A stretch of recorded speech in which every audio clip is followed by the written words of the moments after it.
Hello guys, welcome back to Ammu fashion world. మనమైతే total video అసలు ఎలా వెళ్ళాలి హైదరాబాద్ నుంచి స్వర్ణగిరికి అనేది చూద్దాము. మనమైతే స్వర్ణగిరికి యాదగిరి గుట్టకి ఒకే బస్సెస్లో లేకపోతే ఒకే రూట్లో అయితే వెళ్తాము.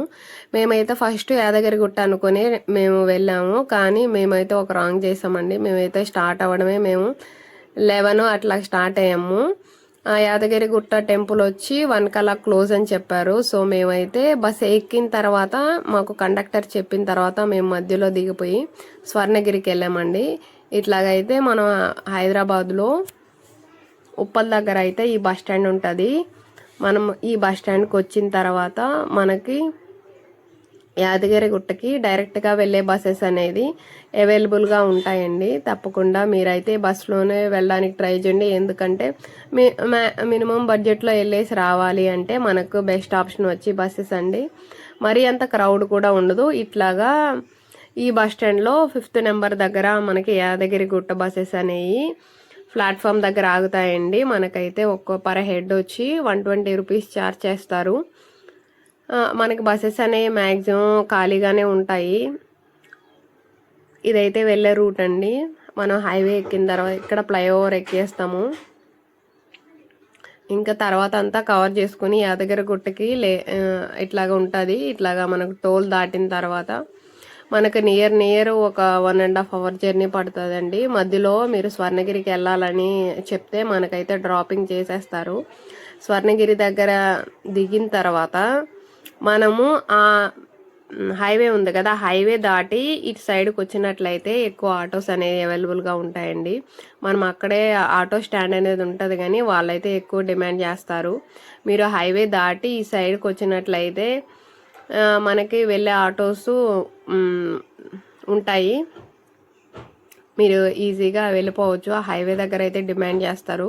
ఇది నోట్ చేసుకోండి. మనమైతే ఇది స్వర్ణగిరి ఎంట్రన్స్. సిమిలర్ మనకి కొంచెం సిమిలర్గా కొంచెం తిరుమల అనిపిస్తుంది, కానీ తిరుమల అనేది అది సపరేట్ అండి. కానీ సిమిలర్గా ఉంటాయి. కొంచెం చూస్తున్న విధంగా మనకి ఇట్లాగా ఎంట్రన్స్ ఉంటుంది. అట్లాగే స్టెప్స్ కూడా చాలా బాగుంటాయి. లోపల థీమ్ అయితే ఇంకా చాలా బాగుందండి. ఎవరైనా హైదరాబాద్ నుంచి వెళ్ళాలి అనుకున్న వాళ్ళు తప్పకుండా ఈ ప్లేస్ విజిట్ అవ్వండి. నేనైతే బెస్ట్ ప్లేస్ అనే చెప్తాను. చాలా బాగుంది. ఇట్లా స్టెప్స్ ఎక్కేసిన తర్వాత మనకైతే కౌంటర్ ఉంటుందండి. అంటే స్పెషల్ దర్శనం అట్లా ఉంటుంది. మేము వెళ్ళినప్పుడు అయితే చాలా క్రౌడ్ ఉండేరు. మేమైతే 50 రూపీస్ టికెట్ అయితే తీసుకున్నాము.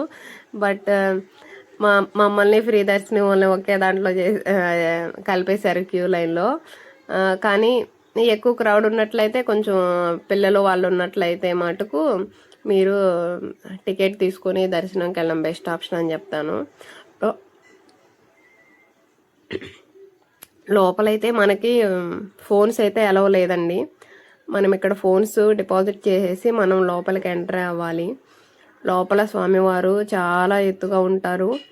మనకి క్యూ లైన్లో వెళ్ళేటప్పటి నుంచి స్వామివారు కనిపిస్తారు. చాలా బాగుంటుంది. నేనైతే చాలా హ్యాపీగా ఫీల్ అయ్యాను. వెంకటేశ్వర స్వామి అయితే చాలా బాగా కనిపిస్తారండి. అట్లాగే మనకి అక్కడ ప్రసాదాలు కూడా పెడతారు. రిటర్న్ వచ్చిన తర్వాత అయితే మనకు స్వర్ణగిరిలో ఆఫ్టర్నూను అన్నదానం అనేది ఉంటుంది. అన్నదానం కూడా చాలా బాగుంది.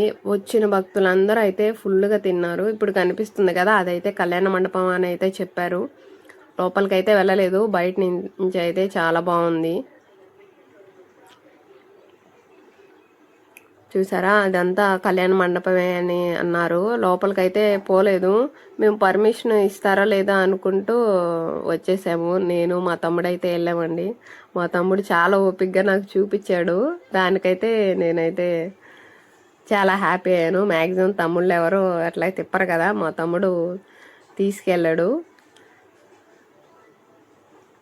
ఇట్లాగా ఇది అయితే ఫ్రంట్ నుంచి ఇట్లా ఉంటుందండి. ఇట్లాగా అన్నదానంకి మనకి ఇట్లా వెళ్ళిన తర్వాత ఓపెన్లోనే ఉంటుందండి. ఇట్లాగా బఫెట్ స్టైల్లో ఉంటుంది. మనం ప్లేట్స్ తీసుకొని వాళ్ళు పెట్టేటప్పుడు తీసుకొని ఇక్కడ తినేయడమే. చాలా క్లీన్గా ఉంది. అట్లాగే చాలా వెరైటీస్ అనేది మనకి ఫుడ్ పెడతారు. మేము వెళ్ళినప్పుడు సాంబారు చట్నీ, ఆలు కర్రీ ఇట్లాగా అన్నీ ఉన్నాయండి. ఫుడ్ అయితే చాలా బాగుంది. మీరు స్వర్ణగిరి వెళ్ళినప్పుడు తప్పకుండా అయితే ఫుడ్ అనేది అన్నదానంలో అనేది ఫుడ్ అనేది తినండి. మనకి బయటకి ఇట్లాగ వచ్చిన తర్వాత ఇట్లాగ మడవీధులు ఉంటాయి కదా, అట్లాగైతే ఉన్నాయండి. తిరుమలలో ఉంటాయి కదా ఆ మాడవీధులు, అట్లాగా సిమిలర్ ఉన్నాయి. పిల్లలైతే మ్యాక్సిమం టోటల్గా ఎంజాయ్ చేస్తారు. కానీ మేము సమ్మర్లో వెళ్ళాము కాబట్టి చాలా వేడిగా ఉన్నింది. మీరు కొంచెం సమ్మర్ ఫుల్ వేడి తగ్గిన తర్వాత అయితే వెళ్ళడానికి ట్రై చేయండి.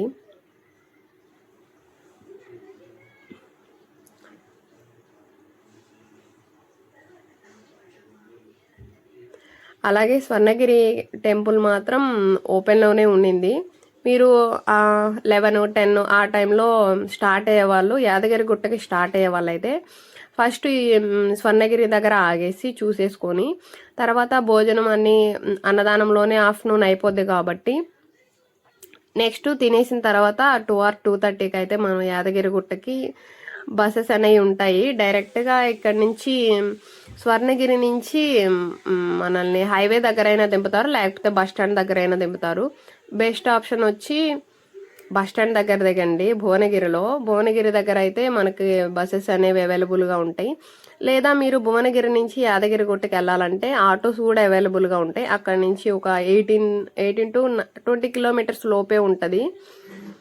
మనకైతే ఆటో వాళ్ళు ఎక్కువ అయితే ఛార్జ్ చేస్తారు. బట్ మేము బార్గెనింగ్ చేసి పర్ హెడ్ అయితే 50 రూపీస్ అయితే తీసుకున్నారు. మనల్ని యాదగిరి గుట్ట కింద అయితే వదిలేస్తారు. అంటే కొండ ఎక్కరండి. కొండ ఎక్కడానికి మనకి ఫ్రీ బస్సెస్ అనేవి ఉంటాయి. ఇదైతే గుర్తుపెట్టుకోండి. అక్కడి నుంచి వెళ్ళడానికి ఆటో వాళ్ళు తీసుకెళ్తారని చెప్తారు కానీ బట్ మనకైతే ఫ్రీ బస్సెస్ అనేవి ఒక 5 to 10 మినిట్స్లోనే ఉంటాయి. మనం ఈజీగా కొండపైకి ఒక 10 మినిట్స్లోనే వెళ్ళిపోతాము. ఇదైతే స్వర్ణగిరి. ఇది నేనైతే రీల్స్లో చూసి మా తమ్ముడికి చూపించి ఇక్కడికి వెళ్దాము అని చెప్తే వాడైతే తీసుకెళ్ళాడు. ఇట్లా చూసారు కదా, ఇది వాటర్లో వెంకటేశ్వర స్వామి ఇట్లాగా ఉంటుంది.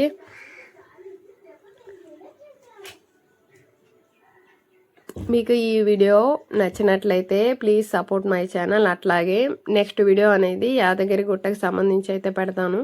అట్లాగే ట్రావెలింగ్ వీడియోస్, అట్లాగే ఫ్యాషన్ వీడియోస్ అన్నీ మన ఛానల్లో అయితే ఉన్నాయి. మన ఛానల్ ఫస్ట్ టైం చూస్తున్నట్లయితే ప్లీజ్ సబ్స్క్రైబ్ చేసి మీ ఫ్యామిలీ, మీ ఫ్రెండ్స్కి అయితే షేర్ చేయండి. Thanks for the watching.